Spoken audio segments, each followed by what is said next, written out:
யாரையும் குறிப்பிட்டு சொல்ல விரும்பவில்லை. ஆனால் ஜி.கே. வாசன் மீது எனக்கு ஒரு வருத்தம். ஏனென்றால் பெருந்தலைவர் காமராஜருடைய வழி வந்தவர் மூப்பனார் அவர்கள். மூப்பனார் அவர்கள் தனி கட்சி ஆரம்பித்து மிக அதிகமான அளவிலே பாராளுமன்ற உறுப்பினர்கள் வெற்றி பெற வைத்து நேராக அவர்களை கூட்டிக் கொண்டு போய் சோனியா காந்தி முன்தான் அணிவகுத்து காட்டினார்கள். ஆனால் அந்த வழியிலே மூப்பனாருடைய மைந்தனாக இருக்கின்ற வாசன் அவர்கள் பாரதிய ஜனதா கட்சியோடு பேச்சுவார்த்தை நடத்தினார் கூட்டணி சேருவதற்கு என்பதை ஏனோ தானோ சொல்லவில்லை. பாரதிய ஜனதா கட்சியுடைய தலைவர் தமிழிசை சவுந்தரராஜன் அவர்களே சொல்லி இருக்கின்றார்கள். எனக்கு பாசம் எனக்கு வாசன் மீது உண்டு. பட் இருந்தாலும் மகாத்மா காந்தியை கொன்றவர்கள், பெருந்தலைவர் காமராஜரை கொல்ல முயன்றவர்களோடு அவர் எப்படி பேச்சுவார்த்தை நடத்துவதற்கு துணிந்தார்? அவருக்கு உள்ளத்தில் ரத்தத்தில் தேசிய உணர்வு, காமராஜர் உணர்வு இல்லை என்பதைத்தான் இது காட்டுகின்றது. இருந்தாலும் தமாகவில் இருக்கின்ற அத்தனை நண்பர்களையும் நான் வரவேற்க கடமைப்பட்டிருக்கின்றேன். அவர்களுக்காக ஆவலோடு காத்திருக்கின்றேன்.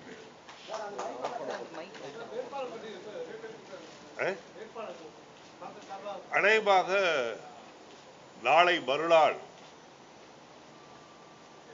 வேட்பாளர்களை தேர்வு செய்வதற்கு சோனியா காந்தி ஒரு குழுவை அமைத்திருக்கின்றார். அந்த குழு கூடி நாங்கள் அதை முடிவு செய்வோம். இருந்தாலும் ஒரு ஃபைனல் டிசிஷன் என்பது டெல்லியிலே கமிட்டியிலே முடிவு செய்யப்படும். எப்படி இருந்தாலும் நாங்கள் 15 அல்லது 16ஆம் தேதிக்குள் வேட்பாளர்கள் பட்டியலை அறிவிப்பதற்கு எல்லா முயற்சிகளும் எடுத்துக்கொண்டிருக்கின்றோம்.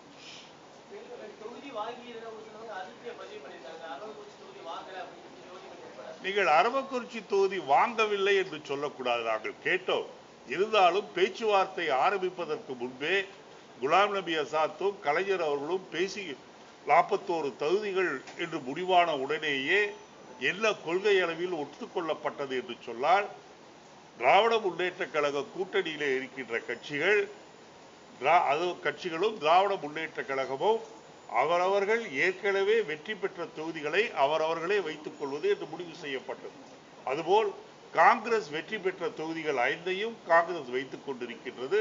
அதே போல் திராவிட முன்னேற்ற கழகம் வெற்றி பெற்ற தொகுதிகளில் ஒன்றான அரவக்குறிச்சியையும் அந்த கொள்கை முடிவு எடுத்ததன் காரணமாக திராவிட முன்னேற்ற கழகமே வைத்துக் கொள்வது என்று முடிவு செய்யப்பட்டது.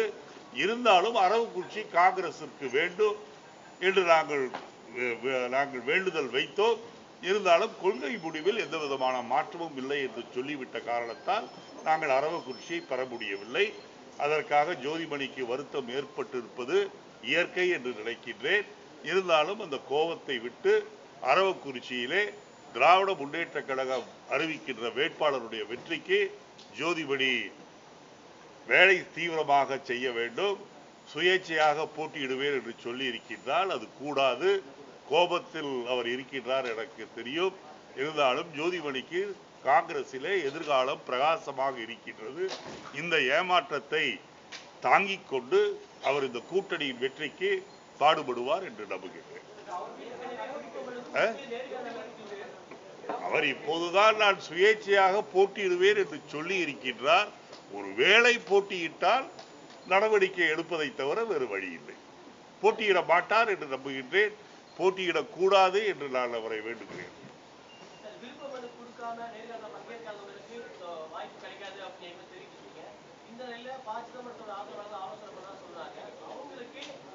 ப.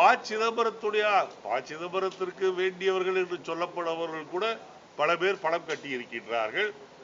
ஒரு சிலர் தான் கட்டவில்லை. நான் ஏற்கனவே சொன்ன முடிவில் எந்த விதமான மாறுதலும் இல்லை. விருப்ப மனு தந்திருக்க வேண்டும். அதைத்தான் நாங்கள் பரிசீலிப்போம். இறை மையமாக மதுவிலக்கு கொண்டு வர வேண்டும். லஞ்ச லாவண்யத்தை ஒழிக்க வேண்டும்.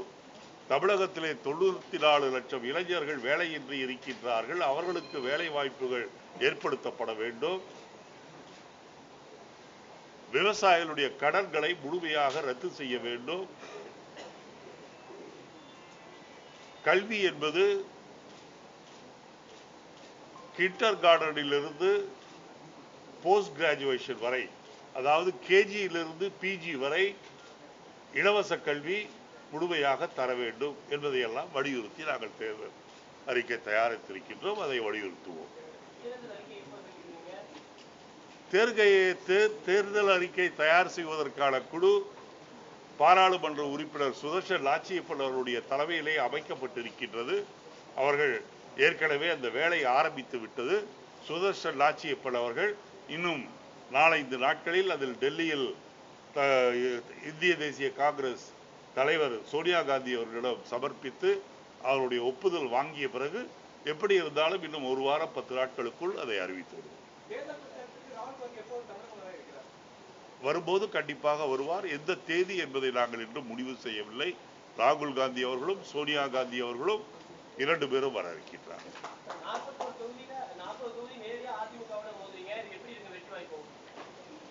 எங்களை பொறுத்தவரையில் கிடைத்த 41 தொகுதிகளிலும் வெற்றி பெற முடியும் என்ற நம்பிக்கையோடு இருக்கின்றோம்.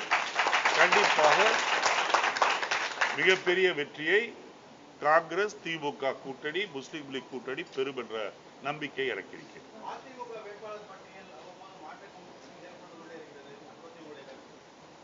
அதுதான் ஜெயலலிதாவுடைய ஸ்டைல்.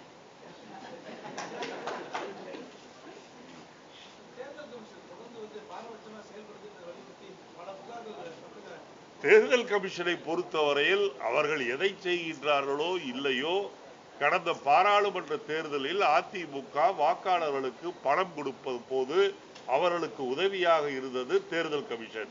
இந்த முறை தேர்தல் கமிஷன் அதிமுகவுக்கு சாதகமாக அல்லது அவர்களுக்கு தோழமையாக அல்லது அவர்களுக்கு பணத்தை வாங்கி கொண்டு போய் கொடுக்கின்ற புரோக்கர்களாக இல்லாமல் தேர்தல் கமிஷன் வாக்காளர்களுக்கு பணம் கொடுப்பதை தடுப்பதற்கு எல்லாவித நடவடிக்கையும் எடுக்க வேண்டும்.